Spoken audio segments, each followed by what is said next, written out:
Cuando pensamos en un chimpancé, casi siempre aparece la misma imagen en nuestra mente: un animal pequeño, dócil, vestido con ropa colorida para alguna publicidad graciosa, usando un inodoro o jugando como si fuera un niño pequeño. Es una imagen reconfortante que nos hace creer que son versiones minúsculas y peludas de nosotros mismos, pero la realidad es que un chimpancé no se queda así para siempre.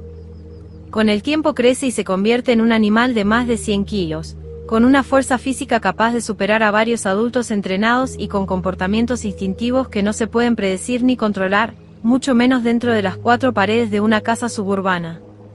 Esta es la historia de Travis, un chimpancé que fue criado como si fuera un hijo humano, que durante años fue una celebridad local y el orgullo de su familia, hasta que un día todo se acabó de la forma más brutal y sangrienta imaginable. El chimpancé Travis nació en un criadero privado en Missouri a mediados de los años 90, con apenas días de nacido, fue arrancado de su entorno natural para ser vendido por $40,000 a Sandra y Jerry Herold, un matrimonio de Connecticut que buscaba llenar un vacío en su hogar. Sandra lo nombró Travis por uno de sus cantantes favoritos, y desde ese momento el primate dejó de ser un animal para convertirse en el nuevo integrante de la familia. Sandra y Jerry tenían una hija, Susan, pero ella ya era adulta y vivía lejos, por lo que Travis ocupó el lugar de un niño pequeño. Dormía en una cuna dentro del dormitorio matrimonial, tomaba biberón, usaba pañales y vestía camisas y pantalones de bebé. Con el tiempo, la cuna quedó chica y Travis terminó durmiendo directamente en la cama con sus dueños. Aprendió a usar el inodoro, a manejar cubiertos en la mesa, a abrir puertas con llave y a desplazarse por la casa con una libertad absoluta. Imitaba cada rutina humana, se bañaba con la familia, observaba sus gestos y los reproducía con una precisión asombrosa. A medida que crecía, sus habilidades se volvieron más complejas, usaba la computadora para mirar fotos, coloreaba dibujos, manejaba el control remoto de la televisión y sabía calentar su propia comida en el microondas. Lo más increíble es que incluso aprendió a manejar, se sentaba al volante de los vehículos de la familia, los encendía y podía moverlos dentro de la propiedad, además de conducir el tractor cortacésped para asombro de los vecinos. Su dieta era tan extraña como su estilo de vida, ya que cenaba filet mignon, cola de langosta y helado, además de recibir golosinas y comida rápida como premios cotidianos. Travis era una celebridad, apareció en comerciales de televisión y era la cara del negocio de remolques de los Herold, donde pasaba horas interactuando con clientes que lo veían como una mascota inofensiva y genial. Sin embargo, mientras su fama crecía, también lo hacían las señales de peligro que todos decidieron ignorar. En 1996, cuando apenas era un infante, mordió a una mujer que se acercó a saludarlo al auto. 2 años después, le arrancó parte del pulgar a un hombre que intentó devolverle un juguete. Los expertos en primates advirtieron repetidamente a Sandra que un chimpancé adulto tiene la fuerza de 5 hombres y que, al alcanzar la madurez sexual, su agresividad se vuelve imprevisible, pero ella, cegada por el cariño, no escuchó. El incidente más grave antes de la tragedia ocurrió en 2003, cuando alguien arrojó una botella al auto donde viajaba Travis. El animal, asustado, se desabrochó el cinturón, abrió la puerta y persiguió a la gente y a la policía por las calles durante horas. A pesar de esto, se le permitió seguir viviendo en la casa bajo una excepción legal. La situación emocional en el hogar se volvió crítica tras 2 tragedias humanas, primero la muerte de Susan, la hija de los Herold, y luego el fallecimiento de Jerry por un cáncer devastador en 2004. Sandra se quedó sola con Travis, y el chimpancé también mostró signos de un duelo profundo. Se mecía durante horas mirando las fotos de Jerry y las besaba en silencio. Sandra se aferró a él como su único consuelo, ignorando incluso el último deseo de su esposo de llevar al animal a un santuario. Para el año 2009, Travis pesaba 110 kilos y padecía obesidad mórbida, pasaba el día encerrado viendo televisión y comiendo snacks. El 16 de febrero de ese año, Travis se mostró inusualmente agitado. En un intento desesperado por calmarlo, Sandra le dio un té mezclado con Xanax, un ansiolítico que en primates puede causar reacciones de furia y desinhibición. Poco después, Travis robó las llaves del coche y salió al patio. Sandra llamó a su mejor amiga, Charla Nass, para que la ayudara a meterlo de nuevo a la casa. Charla llegó con un muñeco de Elmo para traerlo, pero en cuanto Travis la vio, algo en su cerebro hizo un cortocircuito violento. Travis no vio a una amiga, arremetió contra Charla con una velocidad aterradora, la derribó y comenzó a despedazarla. Durante 12 minutos de puro horror, el chimpancé le arrancó los párpados, la nariz, los labios y el cuero cabelludo, le fracturó los huesos de la cara y le amputó las manos a mordiscos. Sandra intentó detenerlo golpeándolo con una pala y luego clavándole un cuchillo de cocina 3 veces en la espalda, pero el animal ni siquiera se inmutó. Sandra se refugió en su auto y llamó al 911 gritando que el mono se estaba comiendo a su amiga. Cuando la policía llegó, Travis, cubierto de sangre, se acercó a un patrullero y trató de abrir la puerta del oficial Frank Cafari. El oficial le disparó 4 veces a quemarropa. Herido de muerte, Travis no cayó de inmediato, regresó caminando a la casa, dejando un rastro de sangre por los pasillos, y se arrastró hasta su recinto para morir en el único lugar que conocía. Charla sobrevivió de milagro, pero con heridas que cambiaron su vida para siempre, sometiéndose años después a un trasplante de rostro histórico.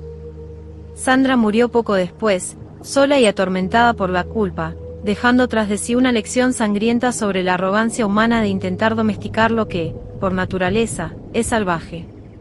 Hoy se estima que miles de primates siguen viviendo en casas particulares, pequeñas bombas de tiempo esperando el momento de estallar, recordándonos que el precio de tratar a un animal como un humano suele pagarse con una tragedia que ninguna disculpa puede reparar. Para entender cómo ocurrió la tragedia de Travis, es indispensable entrar en la mente de Sandra Herold, una mujer cuya vida estuvo marcada por una cadena de pérdidas insoportables. Desde una perspectiva psicológica, Sandra desarrolló lo que los expertos llaman un antropomorfismo patológico extremo. Tras la muerte de su única hija en un accidente de tránsito y el posterior fallecimiento de su esposo Jerry a causa de un cáncer devastador, Sandra quedó en un estado de vulnerabilidad absoluta. En su soledad, Travis dejó de ser un chimpancé para convertirse en el recipiente de todo su afecto desplazado. Ella no lo veía como un animal salvaje, sino como su compañero de vida, su consuelo y, en última instancia, su esposo-hijo.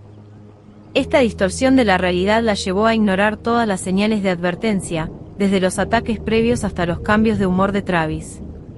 Sandra sufría de un sesgo de confirmación donde solo veía los gestos humanos del chimpancé, interpretando sus gruñidos como palabras y sus conductas territoriales como simples travesuras.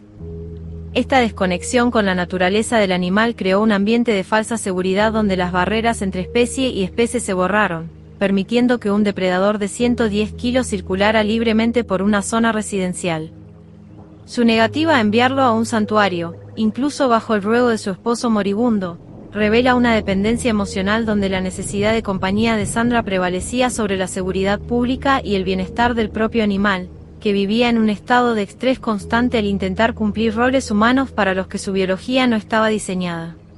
Este frágil equilibrio mental se hizo añicos la tarde del 16 de febrero, y el registro más crudo de ese colapso quedó grabado en la llamada al 911, una de las piezas de audio más perturbadoras de la historia criminal de Estados Unidos. Al analizar la llamada, el primer elemento que salta a la vista es el contraste absoluto entre el inicio y el desarrollo de la crisis. Sandra comienza gritando desesperadamente, pero sus primeras palabras son: "Manden a la policía. Mi chimpancé está matando a mi amiga". Hay una fracción de segundo donde la realidad finalmente la golpea. Ya no es su hijo haciendo una travesura, es un animal matando a un ser humano. El operador del 911, confundido por la naturaleza del reporte, le pide que se calme, pero lo que sigue es una descripción visceral del horror. Sandra grita que Travis le ha arrancado la cara a Charla Nass y que se la está comiendo. El audio capta de fondo los chillidos de Travis, unos sonidos agudos y frenéticos que indican un estado de excitación alfa total. El chimpancé no solo está atacando, está en un frenesí depredador. Un punto clave del análisis es cuando Sandra admite que tuvo que apuñalar a Travis con un cuchillo de carnicero. En su voz se percibe un quiebre emocional devastador al confesar: "Tuve que apuñalarlo, a mi bebé". Incluso en el clímax de la carnicería, Sandra seguía usando términos de afecto, mostrando la dualidad de su trauma. Cuando el operador le pregunta si el animal sigue atacando, El silencio de Sandra, interrumpido solo por sus sollozos y los gruñidos del mono, crea una atmósfera de tensión insoportable. Ella suplica a la policía que lleguen y le disparen, gritando: «Mátenlo, por favor, mátenlo». Esta es la rendición final de Sandra Erol, la aceptación de que el ser que más amaba en el mundo se había convertido en un monstruo y que la única solución era su exterminio. La llamada termina con el sonido de los disparos y el silencio súbito de Travis, cerrando así un círculo de negligencia, amor malentendido y violencia pura que dejó una cicatriz imborrable en la historia de Connecticut. El caso de Travis no es simplemente la historia de una mascota que se volvió loca, es el recordatorio definitivo de que el amor humano, por muy profundo que sea, no puede reescribir millones de años de evolución. Tras los disparos de aquella tarde en Connecticut, no solo quedó el cuerpo de un animal y el rostro destruido de una mujer, quedó al descubierto la peligrosa arrogancia de nuestra especie. Sandra Erol murió poco después, en 2010, consumida por un aneurisma y por la soledad que tanto temía, dejando instrucciones para ser enterrada junto a las cenizas de su hija y las de su amado Travis. Charla Nass, por su parte, se convirtió en un símbolo viviente de resiliencia, aprendiendo a vivir en una oscuridad permanente, sin manos y con un rostro ajeno, pero con una dignidad que Travis nunca pudo comprender. A menudo nos preguntamos qué pasó por la mente del chimpancé en esos últimos minutos de furia, pero la respuesta quizás sea más simple y dolorosa de lo que creemos. Travis solo estaba siendo un chimpancé. El verdadero misterio no reside en el ataque, sino en por qué seguimos creyendo que podemos encerrar la selva en una sala de estar. Mientras hoy, en algún lugar del mundo, otro primate bebé es vestido con ropa de niño para un vídeo de internet, la sombra de Travis nos advierte en silencio.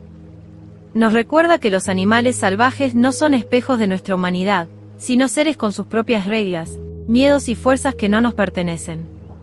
Al final, la tragedia de El Séptimo Misterio nos enseña que cuando intentamos domesticar lo indomable, el precio que pagamos es nuestra propia seguridad y la vida del animal que juramos amar. Porque cuando la última luz se apaga y las puertas se cierran, la naturaleza no entiende de afectos ni de recuerdos, solo entiende de instintos. Y si ignoramos eso, lo más probable es que, al igual que ocurrió en aquella casa de Connecticut, la realidad nos encuentre de la forma más violenta posible, dejándonos solo con el eco de una llamada de auxilio que llegó demasiado tarde.